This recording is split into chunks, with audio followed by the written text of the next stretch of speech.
YouTube, by the way. We are now live on YouTube, and I wish I had more time to tidy up the yard, but I say I got some time, huh? Anyway, so yeah. As a people, we basically need to put economic power back into our communities. Or into our communities, should we say? No, okay, yeah, because we're just in this new community. But I think the issue is I do think these people are racist that are saying that Anthony Joshua is racist because they fundamentally don't understand the ideas of how we in Britain as black people have been oppressed and have been marginalized from even owning companies or buildings or... But hang on a minute, what do you mean marginalized from owning companies? Because you set up your own company. Yes, but however, you technically, in the past, this is only recent. All right. This is only recent where black people have even been allowed to have their own companies and be established as a business. Because before, you would not actually be able to get loans from the bank, set up your company as something that the government recognizes. Do you get what I mean? Okay. So I think that, number one, black people can't actually technically be racist. So that's one thing. On that argument of because they can't oppress anybody else. Yeah. Okay. But a lot of people... They can definitely be prejudiced. Okay, yeah. All right. But you know what I don't like? Because we know what we're talking about, I don't like when black people put that argument... Because your racism is never going to be the same as ours. So to say that Anthony Joshua is racist, it's kind of trying to say that, you're being like us. As a black person, I can never be racist to a white person. How white people can be racist towards me. Do you understand that? In the sense, all right, but in the sense that most of the racist people that you come across, and if you go to Africa and maybe you're a minority and they can actually stop you from doing certain things because you're white, then you can say that you're racist. Okay, yeah, I understand what you're saying. Yeah, but what I'm saying is that most white people, that the racist ones that we will come across, cannot really affect us. No, but that's not true, see, because you're thinking of from your mindset of when I go into corporate settings, for example. I'm not me from not giving me my job or giving me. But you didn't let me finish. Okay, go on. Yeah. So when I go to when I'm walking down the street and I get the racist idiot on the road, yeah, he's a racist. Yeah. But he can't affect me economically or whatever. He's just working class 8, say one. Can't do nothing really and truly. It would just depend who can punch the other person hardest in the face. Know what I mean? Okay, let me take this. In Coventry, there was recently a bunch of white people, because Coventry got promoted in the football leagues or whatever. Right. There was recently a bunch of white people that started attacking 2 black boys, correct? When the police came, these are just commoners. Yeah. When the police came, they then searched the black boys. And didn't search the white. I didn't search the white girls and nothing was done. So technically, I do not have that advantage. White privilege is a thing. I do not have that white privilege. Not saying that I'm not... So my racism and your racism, when you're... The reason why I don't like it when white people say that black people are racist is because you're basically trying to say me and you are the same. If a white person is racist, that's the same as a black person. No, it's not the same. Okay. Do you get what I mean? That's why I prefer to use 2 different terms, because that's when white people start saying, oh yeah, but I go through this too, and I've been in this certain place and this, that has happened. Our story, what we've been through, our struggle can never be the same. Do you get what I mean? That's like when the Brexit was going on and white people sort of discovered racism. Exactly.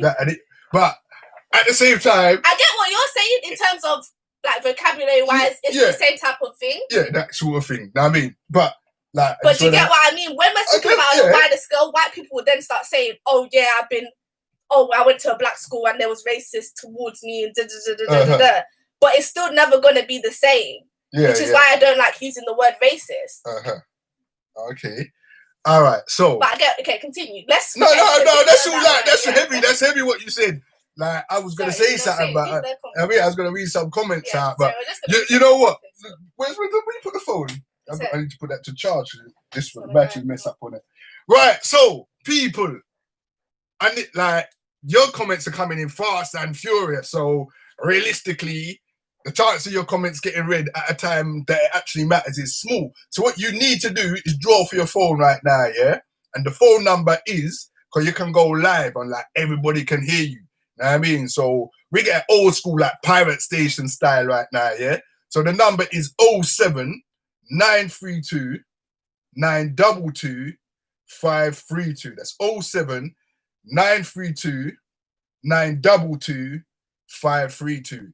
I would put it up somewhere, but if I start moving the phone around, everything runk, you know, it runk, just mash up the whole show. You know what I mean? You just have to disconnect and off the Wi-Fi. And wait, I can put it on the Instagram actually. Okay, cool.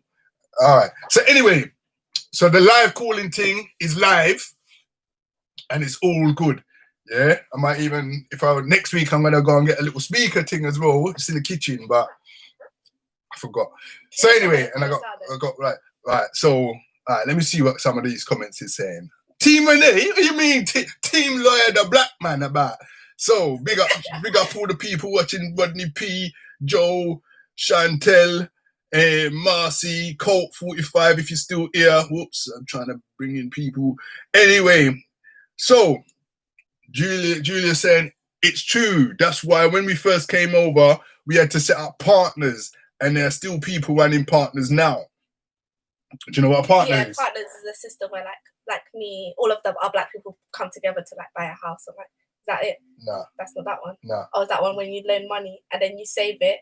You save it this week and then you save it the next week. Right, so yeah, so basically a partner, savings. The partner it's not exactly a savings scheme. It's like, say you got 10 people, yeah, and your hand, it's called your hand. So every week you're putting £10 into the partner, yeah, into the group of the 10 people. Yeah. Like, so someone will start up what's called a partner, yeah.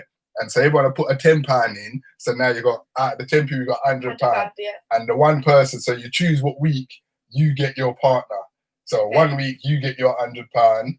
The next week someone else gets the £100. So it's like a bit of a savings thing kind of thing. Yeah. But it's a way to get a lump sum in your hand.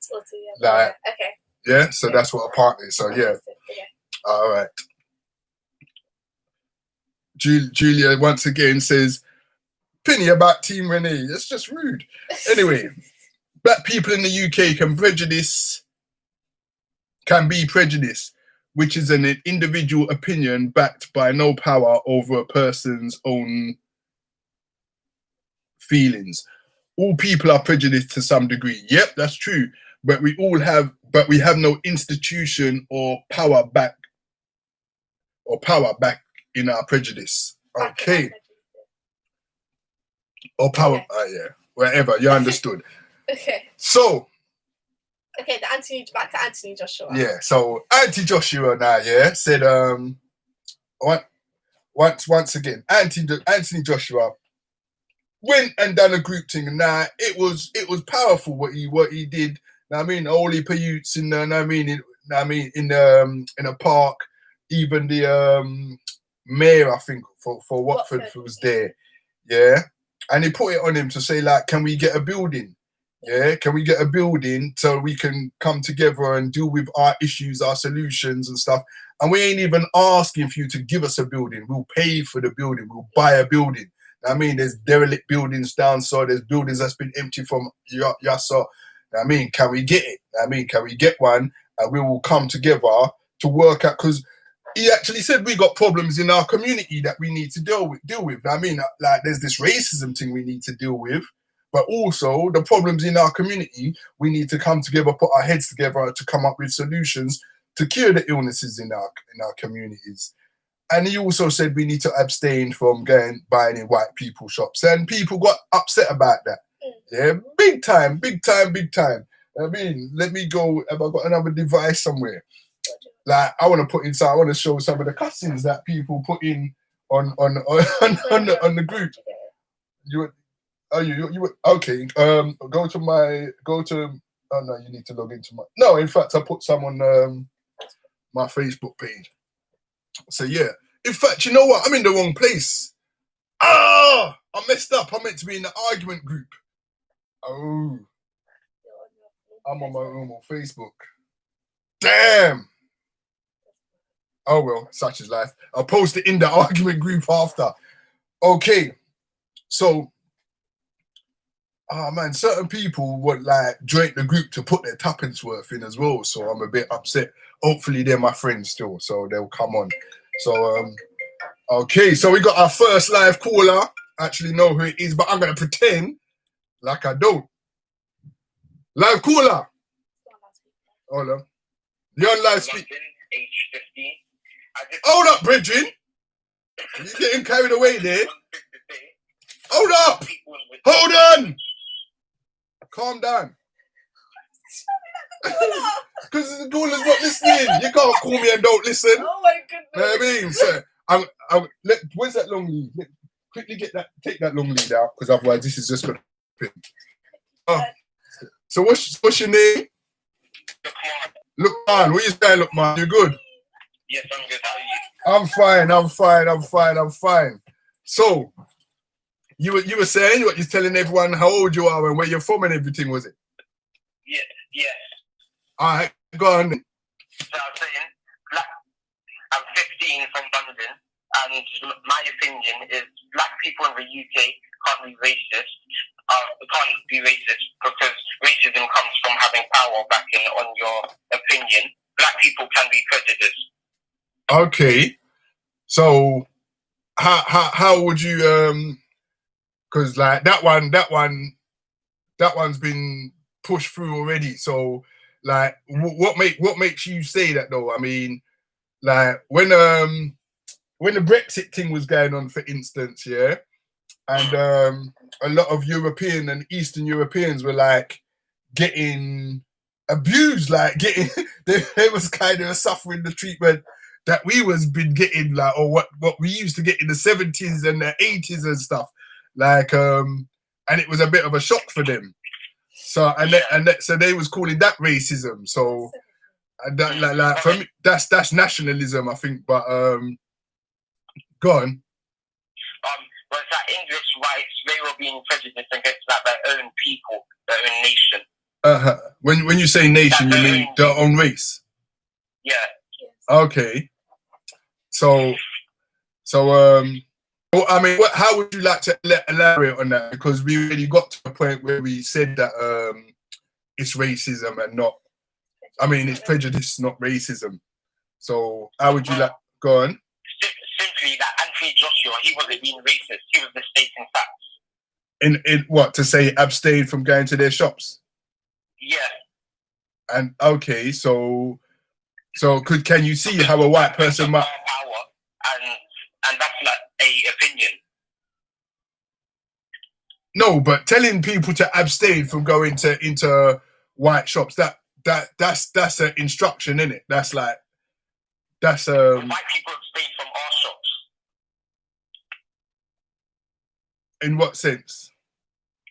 They don't go there. They just shop at us. Very rarely. But okay, but isn't that down to a thing of like more time black people have got barbers and West Indian food shops? So I mean, unless and I've seen white people going to West Indian. I mean, black people sometimes didn't like to go to West Indian food shops. Yeah, we eat their food, so like they could try our food as an example. Yeah, but you can't tell people to try your food. You got to make it appealing. I mean, boy, certain times I'd be scared to go into, like back in the day. Yeah, I had to psych myself up to go into a West Indian takeaway. You know what I mean? Like, man, I had to meditate and stuff. Like, especially as I got a Cockney accent as well. You know what I mean? You go into the West Indian, you know what I mean? And man, I come, yo, see, boy, I'm a bit frightened. I mean, like, what's on the menu? Yeah, I'm starting. Boy, I don't even know what you said, you know. You know what I mean? Like, and then, how much is it? Temper! Okay. So I can just imagine if you was white. You know what I mean? Just imagine if you was white and it's like, yo, what you want? You know what I mean? Yeah. So, but at the end of the day, you can't, like I got a, sorry, I'm laughing already. I got an Irish friend, yeah? And what I'm such a laugh. Oh, we was in the cafe. We was in the cafe for like on a lunch, on a tea break. Yeah, we went to the cafe, So he's ordered chips and bacon and, know what I mean? And full English is ordered, yeah? And I'm like, oh man, tomorrow we're going to a West Indian, mate. He goes, nah man, I can't do that. I'm like, why not? He goes, too spicy for me. I'm like, mate, you know what I mean? Not everything is spicy, you know. He goes, you don't understand, Rich. Nope. He goes, you don't understand, Rich. I was having a Chinese once. I was like, special fried rice. And I started sweating. It was too spicy for him. He can't take eating.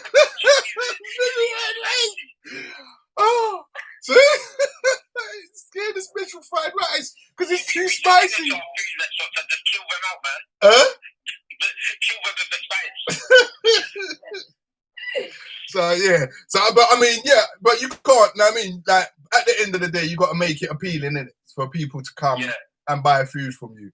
And another thing for me, that for black people as well in business, do not stop doing business but expand. I mean, like, why are you only doing a business that only your own color can come to? I mean, your own race can come to. That's like shutting down a proportion of your market. Like, for instance, like even with the West Indian takeaway, like mix it up a little bit. Now, I mean, give something that the average man can come in. So like, put some chips on the menu. Yeah, put some chips on there or something like that. Know what I mean? Or have a little cheap. Know what I mean? Where man, people can come in and just for a quick snack and not feel like they're breaking the bank. Like, I mean, you try and feed your family with a West Indian meal, boy. It's like raw. I mean, there is a post office in West Ham owned by black people, and like people do go there, and they also own like a shop as well. Yeah, I see that one. Yeah, that's it. Yeah, so that's what I'm saying. Like, that's exactly the sort of business I'm saying. You got a post office. Know what I mean? No, but I think that we do actually have these businesses. It's just that what you're gonna see and what you're nobody ever knows who's like behind most businesses. Do you get what I mean? Unless there's like Amazon, Facebook, and that's because they're public, like with who they are. But nobody knows most business owners. They mostly know the brands. Do you get what I mean? So with Caribbean shops or with African shops, you can clearly see this is black owned. Even though some Caribbean and African shops aren't, and you go in there, you're like, whoa, like, oh, I thought there was going to be an African or Caribbean person there. But I think that a lot of the times we say that black people are going into these business ventures when they are. Okay. But we're just you just genuinely are not going to see their face because that's not what you're going to see. You don't need to see that. But that's what I'm saying. Like, so just run your business and do your thing. Everybody else do it. And everybody. That makes sense to me. I mean, anyway. So anyway, I understand your point about the prejudice thing, but let's take it at face value as people mean racism, yeah, because like there's that argument, like, but that to me kind of shuts down what people are saying. You're not really having a discussion on the topic when you start, you're veering off from the thing when you say, oh, black people can't be racist, they got to be prejudiced. I mean, like, okay, so for me, like, I run a business now, yeah, right. So if I only employed black people and I wouldn't employ white people, and I wouldn't work in a white man's house or a white woman's house, would that make me racist because I run a business? No, because like historically we have a good reason to not employ them. Thinking about reparations. Thinking about reparations. See, that's deep.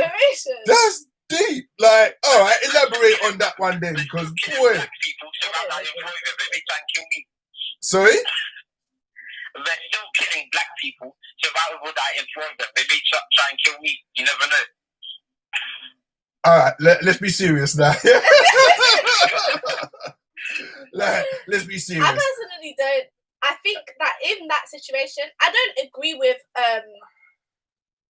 Anthony Joshua per se when he says you need to stop buying from all white people. I think we just need to buy more from black people. I don't think it's a thing of like should stop completely because it's like, you know what, for me, I don't agree with segregation, and that kind of seems like segregation to me. For me, and I don't agree with that. I would just like to see more people setting up business, basically.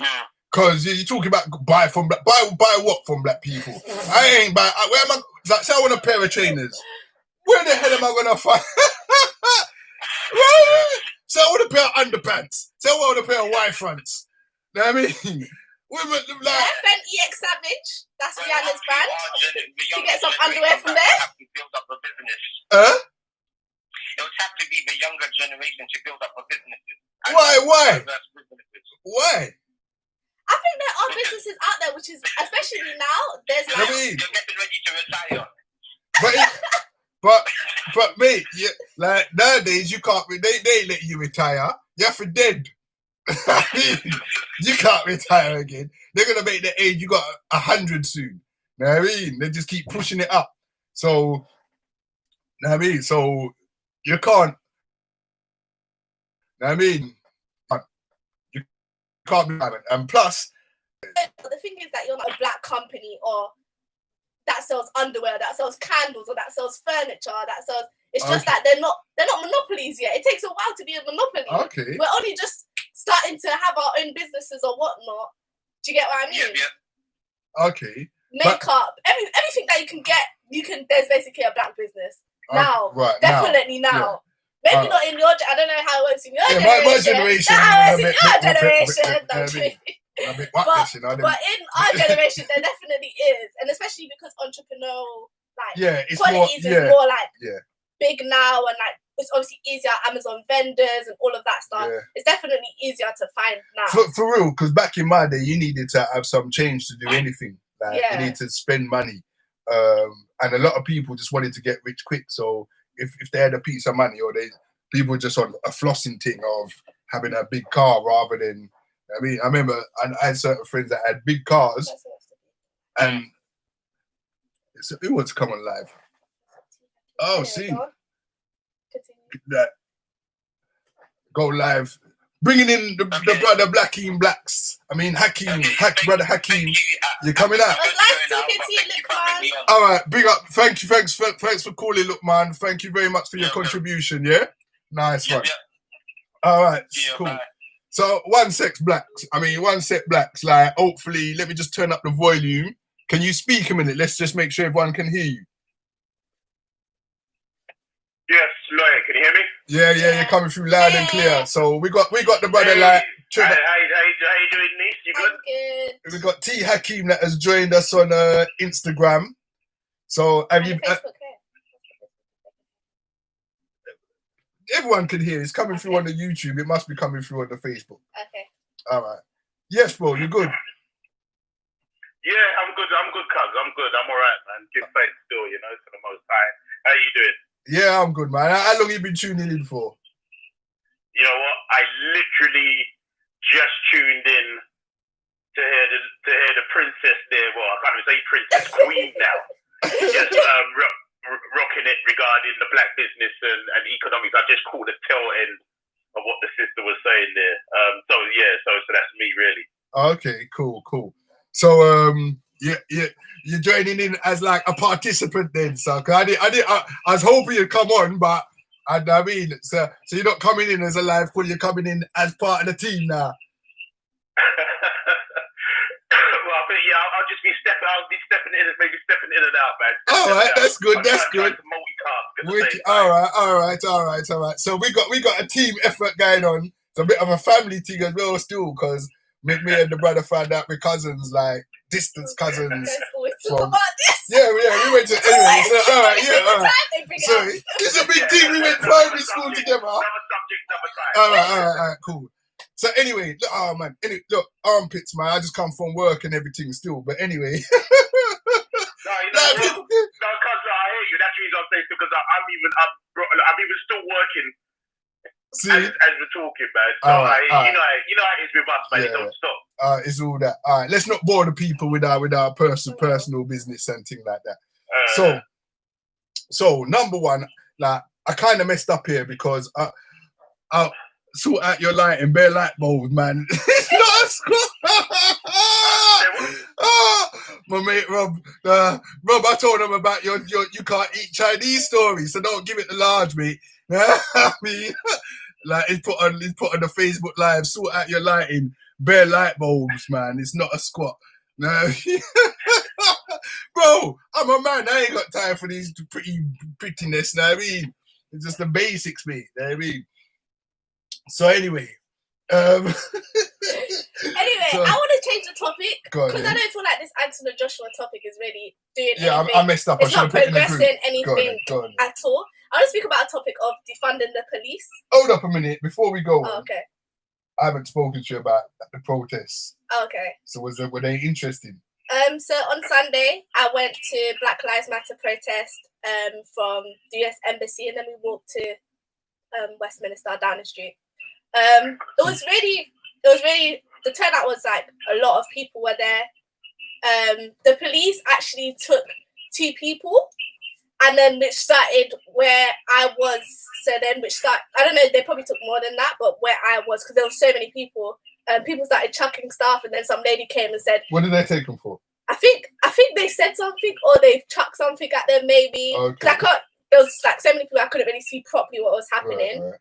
And then some lady came and was saying that we need to just stay peaceful and keep it peaceful. And then some people were disagreeing in the crowd, saying that peaceful protests don't do anything. And some people, so it was interesting. It was really good. There was a lot of turnout was good, and unity was really there. Like, okay. So there was, and like all ethnicities were there as well. So you didn't throw any Santander backs at no horses? No, I didn't throw any Santander backs at any horses.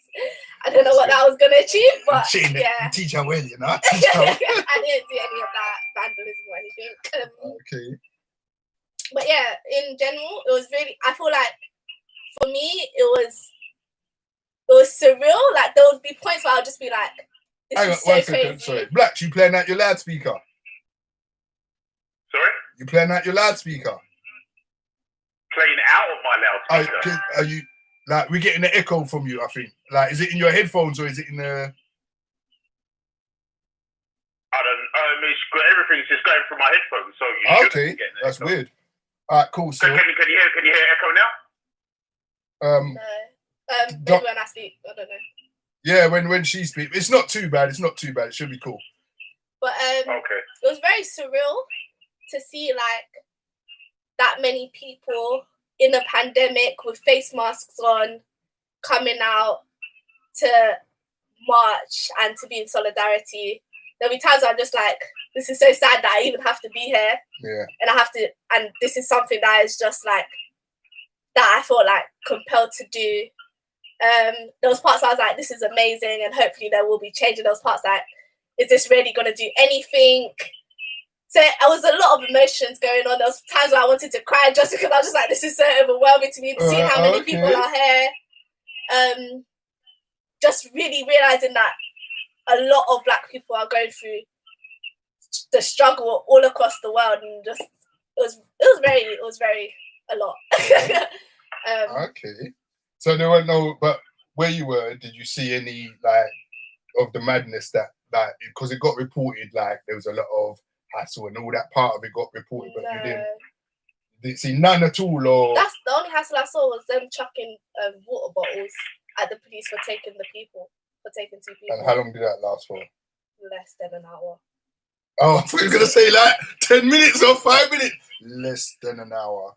But all right, cool. I'm really bad at tracking time though. So, and because it will be like, nothing would happen, and then we'll start chanting, saying our little Black Lives Matter or shame on you, because every time the police will do something, we'll start saying shame on you, shame on you. And then I like this one, Boris Johnson's a racist. So we'll do a little chants, and then like something maybe will happen again. But yeah. Okay. All right then. So you was gonna say something else before that. You remember what it was? I wanted to speak about the idea, because this is like obviously an idea that's been thrown around recently, of defunding the police. Okay. So basically, just to let everybody know, it's the idea that we should take away or limit the funding that goes to police in the US and the UK. It's mainly in the US that they're speaking about, but in the UK as well, this is another theory. And then like give it to mental health services, social services, youth services. And then in turn, that will mean that the police are not as necessary, and that their job would mainly to be deal with crime instead of stuff like mental health cases. Because sometimes the police get called if somebody's having a schizophrenic attack and they're not really trained for that. But instead, they'll go to mental health services, and somebody else that's actually equipped to deal with it can come. Stuff like that. But yeah, this is just an idea that's being thrown around. But what do you guys think of defunding the police and taking away their money? And you know what? I don't even think it's a case for me of defunding the police as such, because the police used to go around in cars and walk the beat and stuff. Now, walk the beat. Okay, when they're just walking up and down the streets. So you used to actually see police around. Okay. Yeah. Now you don't really see police at all. Yeah. So I don't think it's a case of defunding, but I think that the government need to put funding into these other areas, and also to train up their police and to get more diverse people in the police force and into positions where they make a change, but not just like stooges, not just like the average dude that is. It's hard because like black people, when they join the police force, that do join they get a lot of grief from black people. So it's not, you know what I mean, there's not really much motivation to be black and join the police as such, but I feel they need more people of colour in the police at all levels, as well as, you know, women and as well as men. But I don't think it's a case of defunding, but I feel that they should put more resources into these other areas, like with the youth clubs and all that, where kids can go and feel safe and congregate under some sort of supervision with an adult that's got some sense, and giving them suitable activities instead of next you exploiting them and giving them unsuitable activities. You know, get like, I don't know if kids would even run about again if they had the space, because so many youths I know just are on the computer game thing or want to stay in their yard. So even if they had space, they ain't gonna run up and down and thing. You know what I mean? But I don't know, maybe they need to give the youths a dog and some space. So you wanna go out with the dog or play or something, I don't know. But yeah, I don't know if it's a case of defunding the police. I reckon it is funding the other areas properly more than defunding the police. And putting some resources into training police better regarding minority groups. You know, like they need to fund deracializing, like, do you know what I mean? Like, yeah, because all this racial profiling stuff is just getting out of hand. Because like when we were young, like when I was young, I used to get pull up regularly, like even as big man, like, and I look young for my age and thing. I mean, but even as big man, like we would get pull up in cars. Like if we run down the street, like you could get pull up for jogging. You know what I mean? Like you could get pull up. Like one time, me and my boys we was like, "Right, there's our bus," so we started running. We got stopped and searched, and we missed our bus because the police saw us running. It was like, "Right, there's a bunch of black youths running. Let's go and find out what they're running for."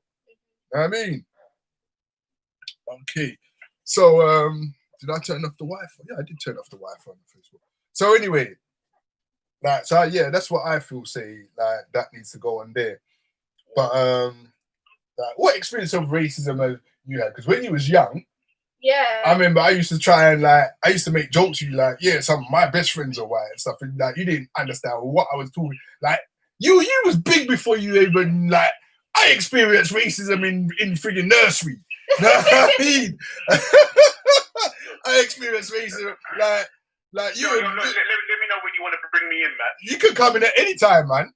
Oh yeah, wait. You can speak about. Do you want to speak about defunding the police or no?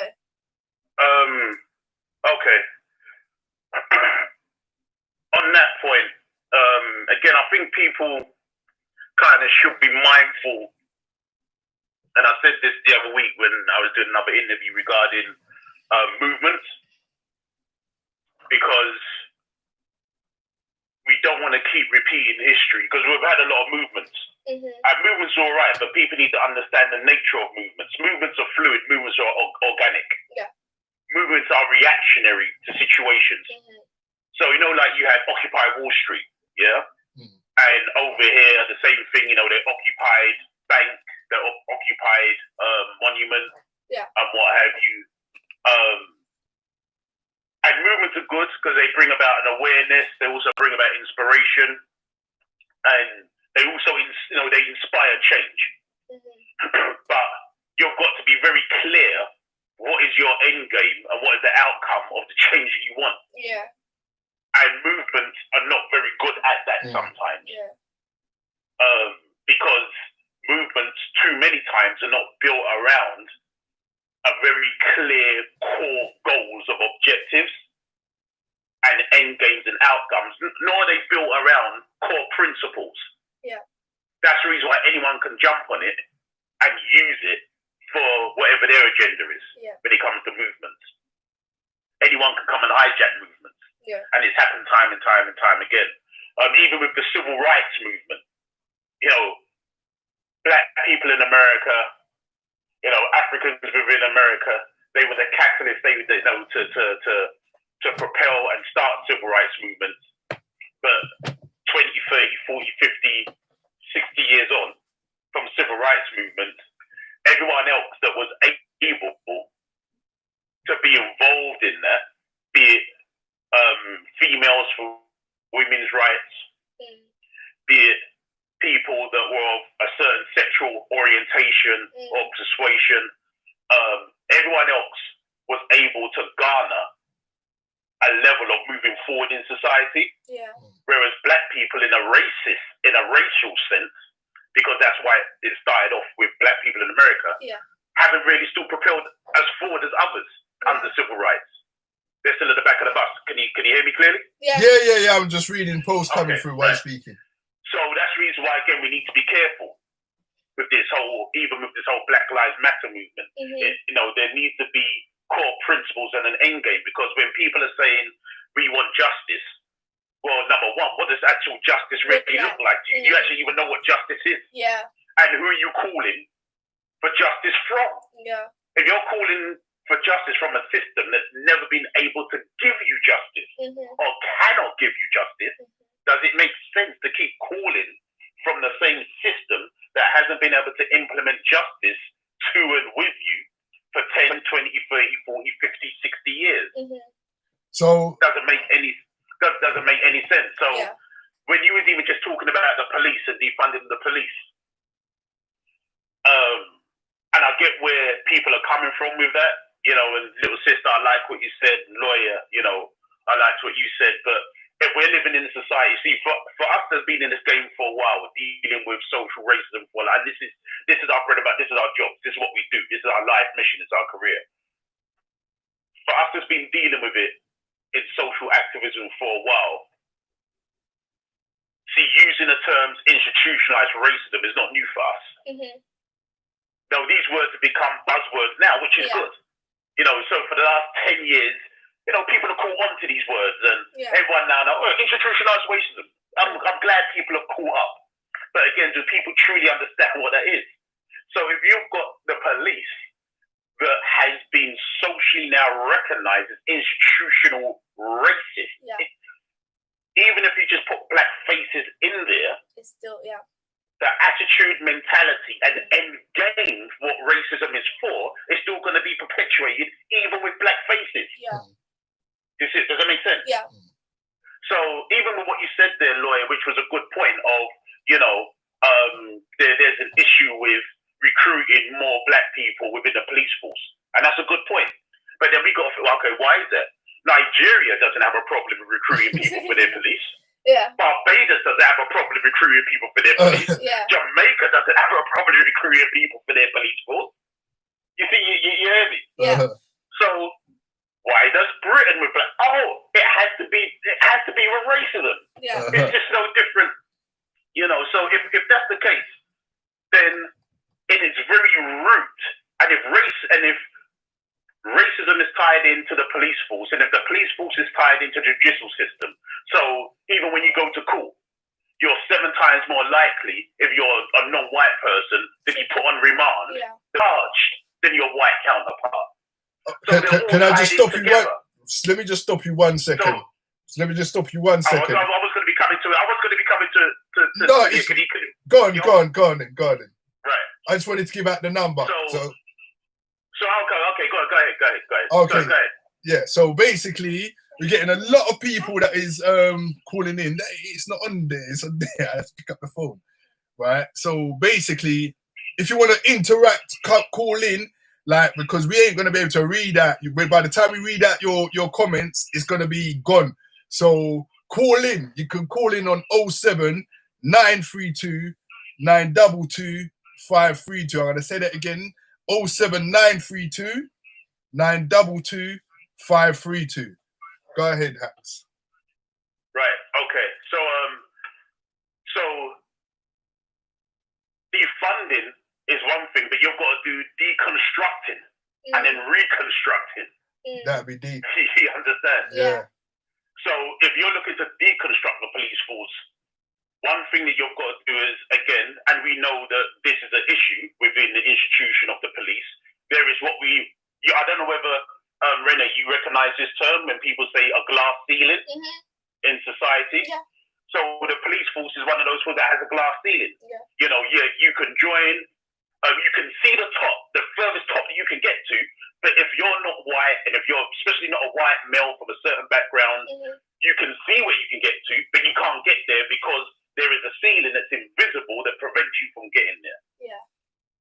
So if there was more black police officers in senior positions, but again, for that to be able to be effective, the training that the police have has to be uprooted and changed. Yeah.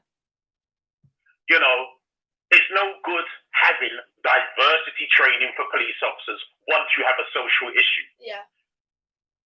There should be community and racial training at its very conception when you join up. You should be vetted for your racism. Yeah. How would you do? You could be vetted to be a paedophile. You should be able to be vetted for your racism. Yeah. You know, it's even easier nowadays than ever before because if you notice, a lot of these cops that get arrested or they try to be charged with police brutality. Why is it that there's a lot of the time it comes out they've got Nazi memorabilia in their yard? Yeah. You know, there's some far right wing sympathizer. So it's even easier now to find out someone's background with their social media footprints that they leave behind everything else. So you should be vetted also for your racial bias. That should even be a part of the whole interview process for when you want to become a police cadet or a trainee police officer before you're even accepted and recruited to start training as a police officer. You hear what I'm saying to you? Yeah. So I'm not trying the whole defund. I'm trying deconstruct and reconstruct. You mentioned a brilliant point, Lloyd, regarding there used to be a time you used to see the local Bobby around. Yeah? There used to be one time where police officers used to live in a community that they policed. That needs to be emphasized and that needs to be encouraged more. Yeah. Because if you're living in the very community that you're policing, the community is policing you as well as you policing the community because you live there. But wouldn't it be more dangerous though to do that? Isn't that why they stopped doing it? But the question is, when that used to happen before, was it more dangerous? See, when people, because you got to remember that we was born, you and I were still born at a time where people were police officers from the community that they lived in. Because we was born and came up in the 70s. That only stopped happening at the 80s when they wanted to change again the aspect of policing. So white people can remember that of a certain age that, I remember Sid. He used to live up the road to me. He was a copper. I went to school with him. Yeah.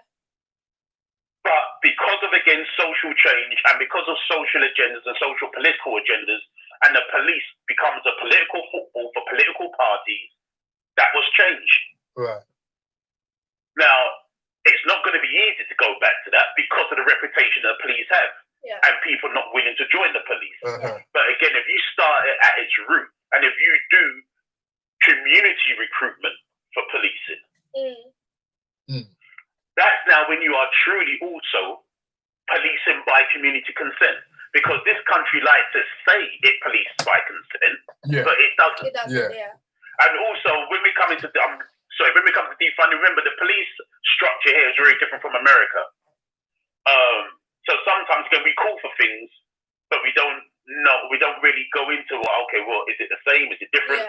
We've got to remember that in America, a lot of the police departments are also tied in to political lobbies and political parties.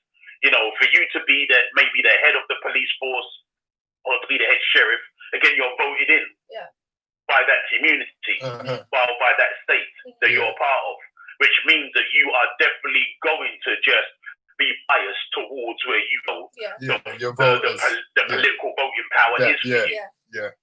But you want them on side. Here, you know, you're not voted in. You know, you don't have superintendents, borough superintendents that are voted in. You don't have the police commissioner of the Met that was voted in. Maybe right there to actually introduce that here and do that. I don't know, but that doesn't happen here. You're given those positions by appointment.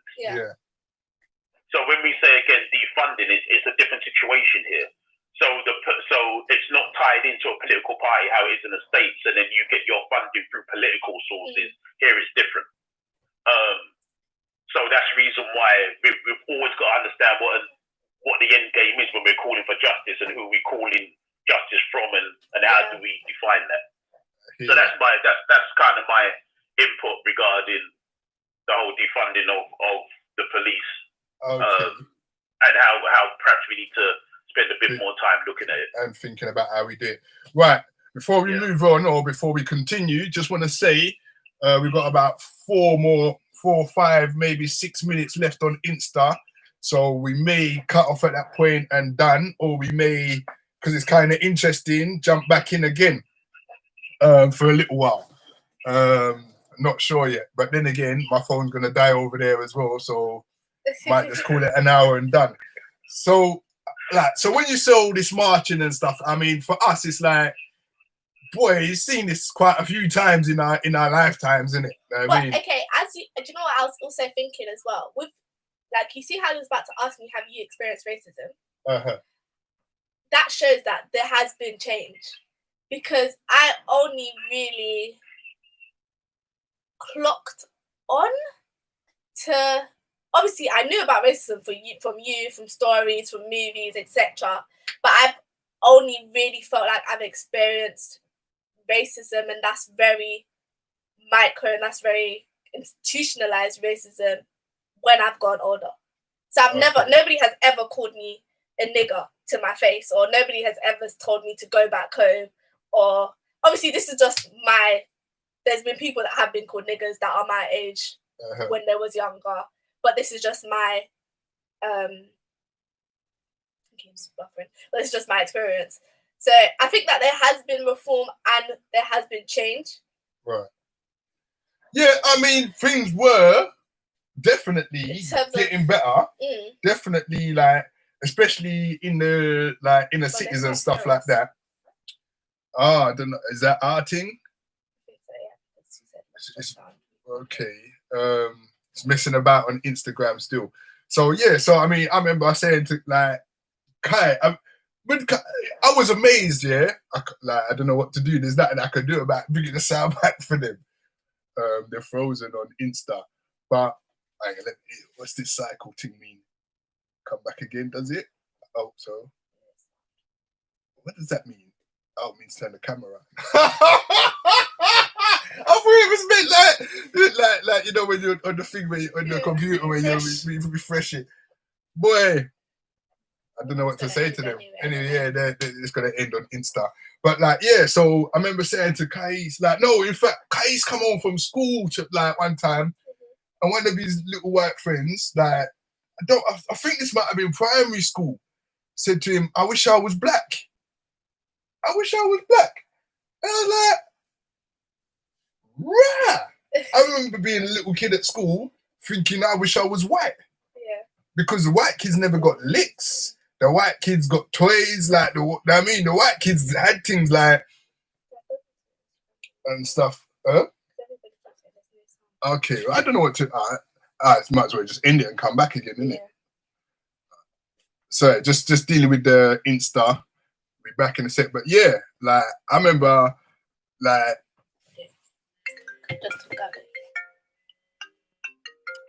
being when I was young.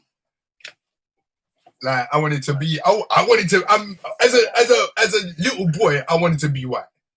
Yeah, I mean, and for my son to go to primary school, I can't remember if it's primary or secondary school. Yeah, and a white kid, I think it might even been secondary school. Like, and a white kid come out which said to him, "I wish I was black." I was shocked. And it's something I thought I would never. Like, wow. Ollie, what you saying, bro? I'm good, man. I'm good. Like, I think you might need to talk up a little bit. But carry on still. What's going on, man? Okay, I'm gonna take you off my Bluetooth. So yeah, you're coming through quiet. Is that coming in better? Is that much better? Yeah, that's better. That's good now. That's good. I'll put you near the equipment so everyone can hear you for sure. Go on. Okay, great. Yeah, it's good to hear Brother Hakeem on the phone. Long time, like that old radio show days, isn't it? yeah, but now things have changed. No longer with the black men of fatherhood as such. I'm still helping out fathers who need support. Okay. But in regards to the racism, and is it people feel that it might be reformed or it's changed? Well, I work in school, and can you speak up? Because like really start projecting your voice, please. Okay, can you hear me now? Like we can hear you, but like I can hear you, but you need to be pushing into the devices. So we need you to. Wow. Okay. So I work in schools. So I'm a teacher in a school, and I can tell you that racism is still there. From the time that we was in school, like I'm 45, racism was strong in my days. Right. When we was at school.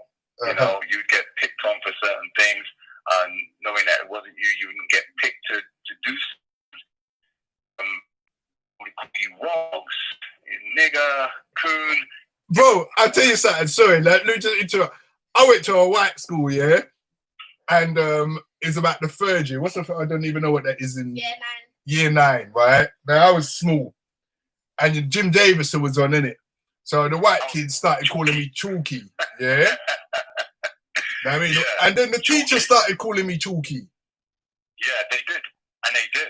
Know what I mean? So I had to cuss people.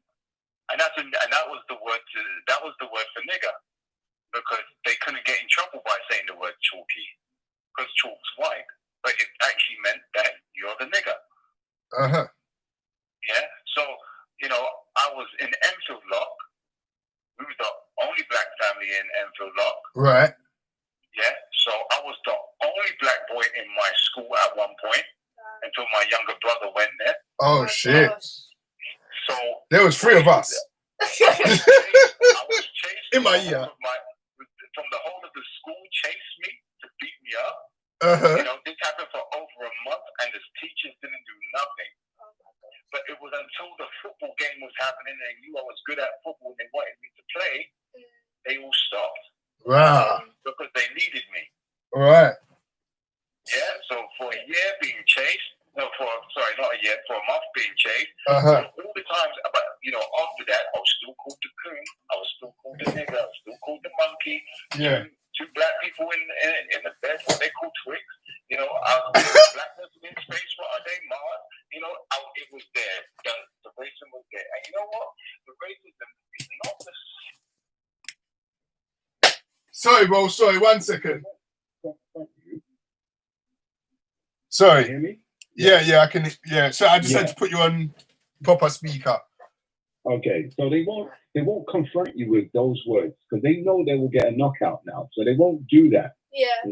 Yeah. But let's put it this way: that was 45 years ago. How old are your teachers now?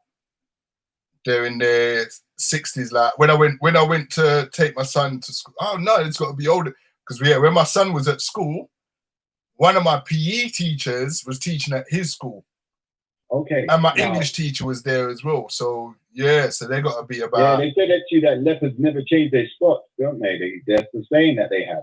So if they were in school, if those racist people were in school then, yeah, when you was in, like when we was 40 and those racist children were there and they were doing all that, that means that they grew older, they went to school and they became teachers, they became judges, they became police officers. It's the same people. Yeah. It's not changed. So we've got the same people 40 years ago. Things never changed then. That was our job. Not our job, but maybe our parents' job to deal with that. But they had other things that they had to deal with. And that was the roof over our head. But then it came to our job, the 40-year-old, the 30-year-old. It's our job now to deal with this. Yeah. So this is what we have now, like this movement. But the movement now is we've got too many of the young ones, the 20-year-olds and the 10-year-olds. We don't need the 20s and the 10s there. No, we need you to go and study. Yeah, we need the 30, the 40, the 50, the 60. We need us to wear our suits, look proper, presentable, and go and march. Go and talk about what we need to talk about.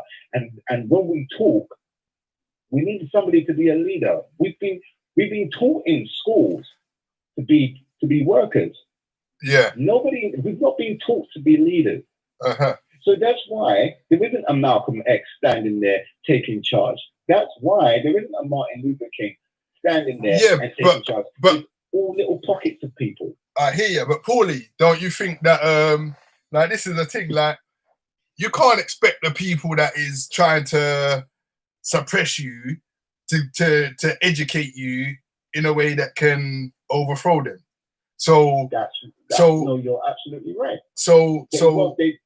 They won't do that. Yeah, of course. When you go to school, they give you 9 different lessons, don't they? Subjects to learn, 9. Yeah. You go to a private school, they give you 18. Yeah. The ones who go to the private school are there to go and learn to run the country. Yeah. Yeah. To run a nation.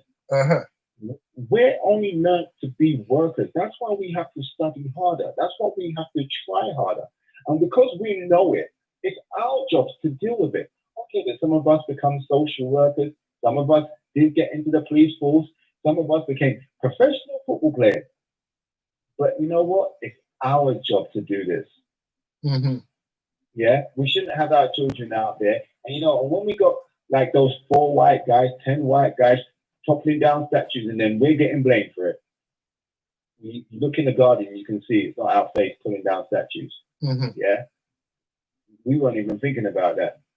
You guys, they've done it by themselves, and they threw it over, and they said it's racist. We knew it was racist. We wrote about it. We said we didn't want it there. We done it the proper way. Yeah, but now we get blamed for it. Oh, the Black Lives Movement, the Black Lives Matter. Oh, they've done this, and then no, it's not us. It's your white guys. You white guys are getting involved. You know why? But you know what? A lot. Yeah, go on. Sorry, let me go and finish. They get involved because they know that they've done wrong. Some of them have got a conscience on them, and they've done wrong, and they think that's the way to do it right. But you know what? It's okay for you to do it, but you know what? When you do it, we still get blamed for it. Yeah, that's true. I forgot what I was going to say when I was about to interrupt now. Oh man. Sorry. No, that's cool. That's cool. Like, so, I mean, regarding us getting the blame for it and all of that, like, do you feel? What are you saying, that they shouldn't have done it? No, they shouldn't have done it. They should have let the dirty statues stay there. Do you know why? They get shitted on by the birds. The birds shot on them, and they knew that the statues were full of crap, so they shitted on them. So they left the damn statues there. Okay. Yeah, because we didn't care about it. The only time that it matters to you is when you make it matter to you. Yeah. You have people walk around with their crosses on them. Some people walk around with a white Jesus, and some people walk around with a book. It's only when you make it matter to you. That didn't matter to me. You saw them statues all the time. Every time we went to Leicester Square, we were going to a party, we see those statues. We didn't give a damn about them. Yeah. They were there, and we just let the birds do the cracking on them. Oh, go ahead. And then when somebody brings it up and says, "Oh, that's Christopher Columbus." Oh yeah, that damn Laywer. What do you mean by that? He's the one who found your country. He didn't find it. How you found something that's already there? Yeah. Oh, you mean the guy who raped our people? Oh, and threw them off the boat when they were sick. You mean that person, the one who stole and lied, that person? Okay. Best that you teach us that in our history classes. Yeah. Okay. So that's a good point. So, you know, like a thing where we done we done where we went for Black History Month and stuff like that. And we found that our kids got taught basically about slave. I mean, I remember like my son coming home one day, and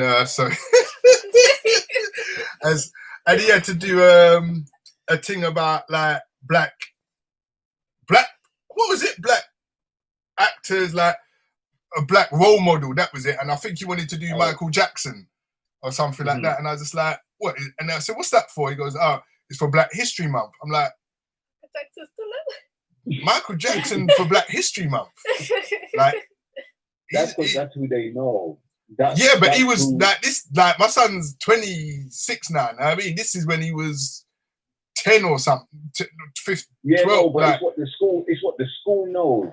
I know, but that's what I'm saying. So like the thing of like Black History Month, where we never set a curriculum. We just told them that they need to teach Black history in school. I never told them what history that they need to teach. Yeah. So white people come up with their history, like in it, which was basically slavery and sports and music. Yeah. Know what I mean? So a lot of the time, that's fantastic, isn't it? but then the joke is we kind of get upset or blame them for that.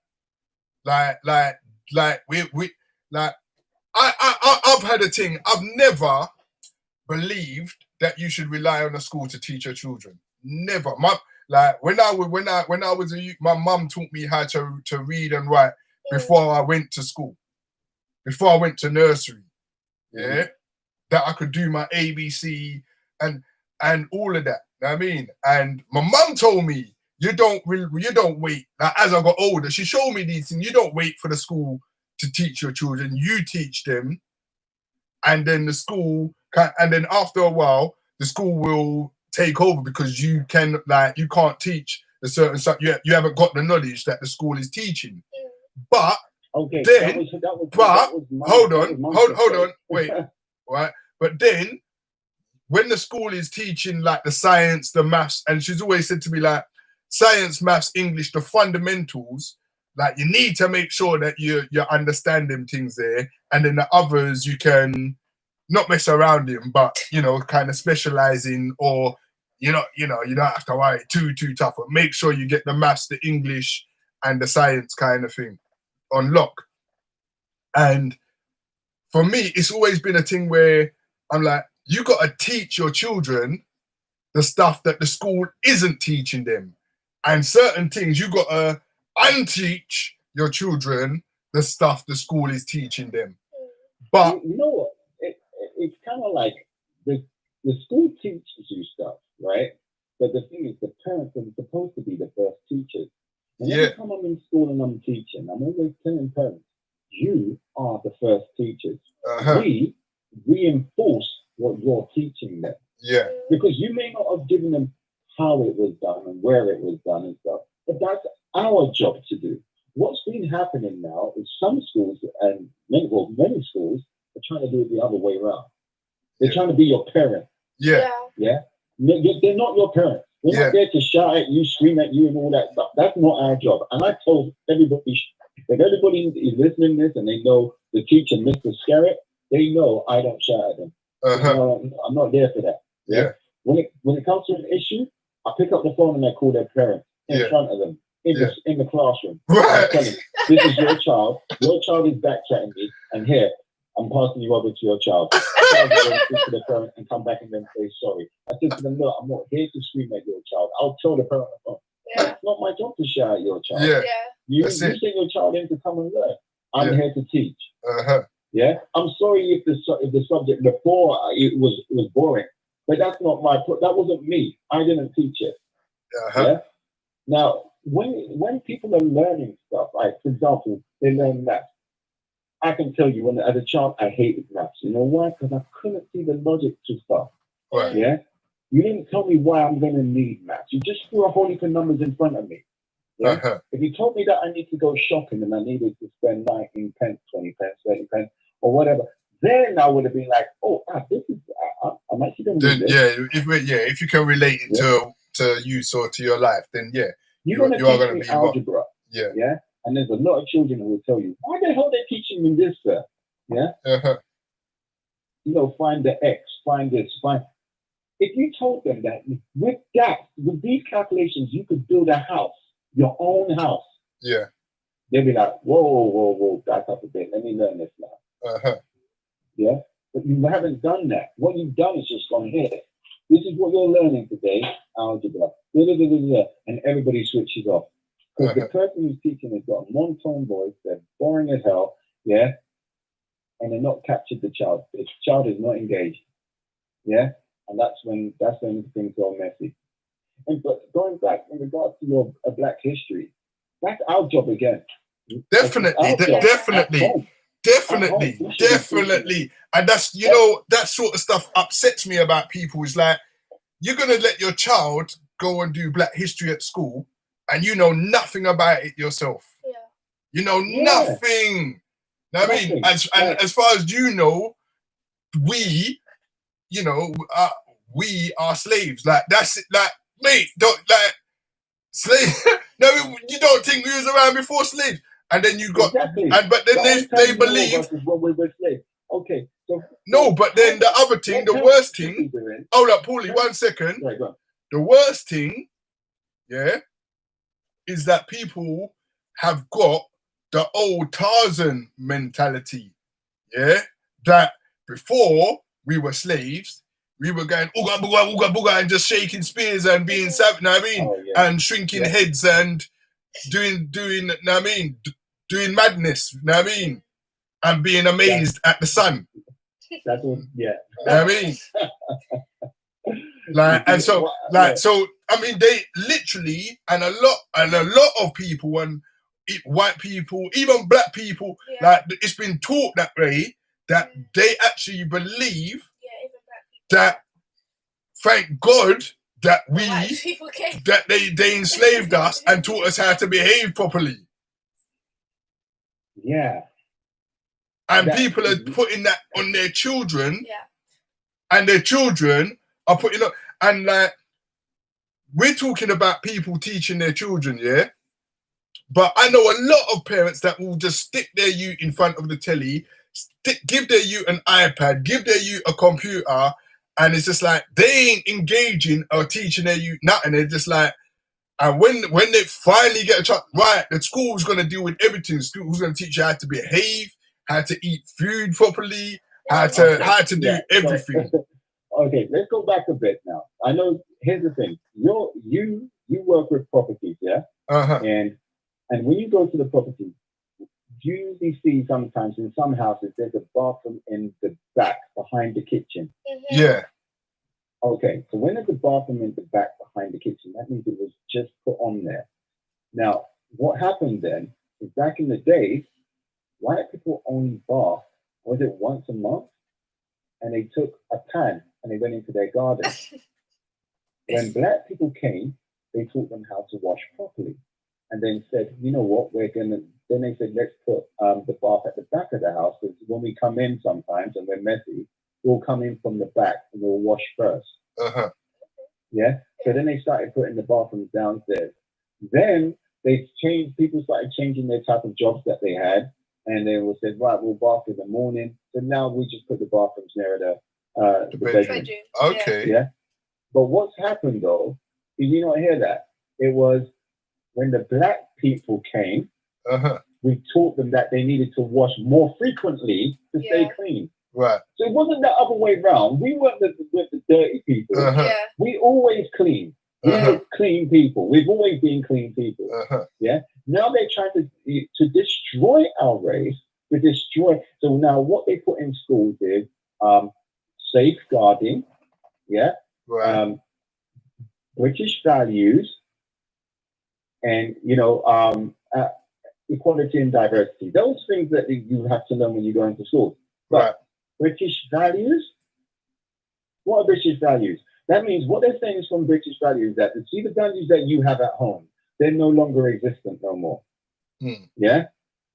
They say that they've got to be like diverse to everybody's culture and understand it. But what they're doing is actually taking your culture and saying, say goodbye to that and take on the British values. When you take on the British values, it means that when you're at school and you've been told now, don't wash the chicken because we told you that. Yeah. You are not washing your chicken. Go ahead with your dirty self.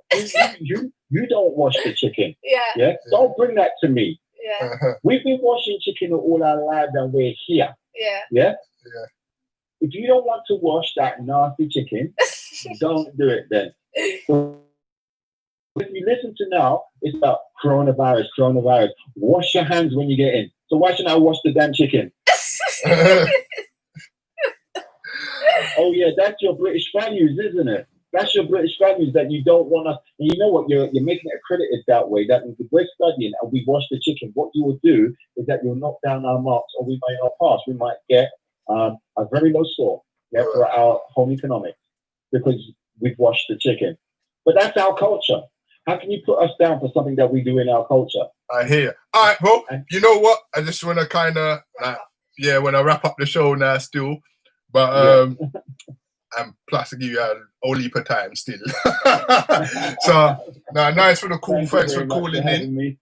Nice one. And so, tell everybody to look out for that name, Alkebulan. Yeah, Alkebulan. What's that about? That's the first name of Africa. That's what we should know about. Okay. All right. Say it again. People, best for now. Say it again. Hold up. Alkebulan. Right. Somebody come out with some different name the other day to me for Africa, but I can't remember what it is. No, it was it began with an A, I think, still, but I can't remember what it was called. It could have been this one, Alkebulan. It might have been. I don't think it was. Mother of mankind. Okay. See, the thing is, they don't teach us this thing in school because they don't want us to know. As soon as we start knowing where our roots are. Yeah, but I mean, you think about it, yeah? All right, let's just a quick one now. So they ain't gonna teach you this sort of stuff, but what about? Just imagine if they taught you stuff like, when was it that the Catholic Church took all the black people out of the Bible and turned it in? Was it like there was a big meeting and they took? Yeah, that was what was that? Was that 1860s or? Yeah, because before that there was, you know what I mean? Yeah, there was all black people in the Bible, and then like the Bible that went around the world, there was black people in it. You know what I mean, pictures and everything. Yeah, I know who you're on about. And then they had a meeting and decided to take it all out. Kevin says Abyssinia is another name for Africa. There's some messages here. You know what? I think I might employ somebody to read the messages. Like, I mean, and try and keep it moving with the message. Last time you were saying if you put glasses on, it's actually. Yeah, that's it. You can't even with a glass. You have to put binoculars on. I want to jump off so I can give somebody an opportunity. All right. No, man, I want to go. I ain't even eaten yet. You know what I mean? I come out like, I'm still in my work garments. You know what I mean? Right now. You need to go and eat. I ate in the van still, don't I mean? But I want to eat some proper food. And I forgot to bring my Jack Daniels out of the kitchen. You know what I mean? So, yeah. Anyway. Yeah, no problem. But yeah, big up for calling. Okay. You know what I mean? And yeah, catch you soon, bro. Bye. Look after yourself. All right. You know what, people? It's been the argument with me, lawyerdablack, and me, Renee the Grab. Renee the Black. My daughter, Renee the Black, and lawyerdablack. No, you can. Friends. Hang on, you're the mathematician, man. You're a mathematician, like. So, what's a job that not the maths teacher, the black. Renee Descartes. It's famous math. Okay, no, but what's a like? Oh, give me a lawyer. Yeah, give me a name for a mathematician. Like, is there a Latin name for a mathematician or something like that? Mathematician the Black. Number the black. One the black. Anyway, we done this week, man. Like, keep going. We're gonna keep improving, getting it better. Have my special guest come in. Remember the number, store it in your phone.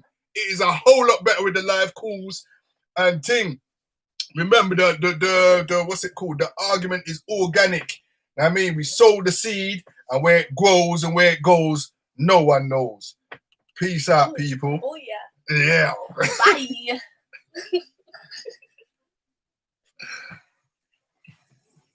Wait, I wanted to take a picture. See if we look at that. Okay, we can do it after. Do it after.